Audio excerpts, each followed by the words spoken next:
இன்றிரவு ஒரு கேள்வி. நீங்க உண்மையிலேயே தோல்வியை கண்டு பயப்படுகிறீர்களா, அல்லது தோல்விக்கு பிறகு மற்றவர்கள் என்ன நினைப்பார்கள் என்பதை கண்டு பயப்படுகிறீர்களா? பல நேரங்களில் நாங்க முயற்சி செய்யாமல் இருப்பதற்கான காரணம் திறமையின்மை அல்ல, அது தோல்வியின் பயம்.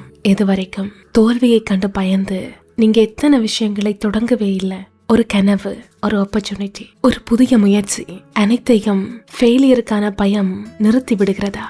எங்களில் பலர் ஃபெயிலியரை ஒரு முடிவாக பார்க்கிறோம். ஆனா உண்மையில் ஃபெயிலியர் என்பது முடிவில்லை, அது ஃபீட்பேக். ஒரு குழந்தை நடக்க கற்றுக்கொள்ளும் போது பல முறை கீழே விழும். ஆனா அது விழுந்ததுக்காக நடப்பதற்கான முயற்சியை நிறுத்தியதே இல்லை.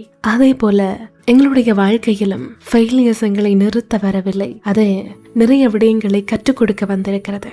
சைக்காலஜில ஃபியர் ஆஃப் ஃபெயிலியர் என்பது காமனான விஷயம். பெரும்பாலும் மக்கள் தோல்வியை அல்ல, மற்றவர்கள் என்ன நினைப்பார்கள் என்பதை கண்டுதான் பயப்படுகிறார்கள். அதனால பலர் முயற்சி செய்யவே மாட்டார்கள். ஆனா ட்ரை பண்ணாததே மிகப்பெரிய ஃபெயிலியர். ஒரு நாள் நீங்கள் முயற்சி செய்ததற்காக பெருமைப்படுவீர்கள், முயற்சி செய்யாததற்காக அல்ல.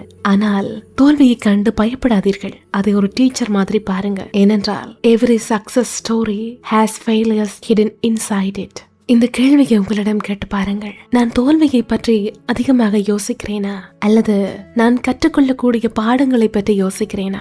ஏனென்றால் தோல்வி உங்கள் பாதையை முடிக்க வரவில்லை, உங்கள் பாதையை சரி செய்யத்தான் வருகிறது. இன்று நிம்மதியாக தூங்குங்கள்.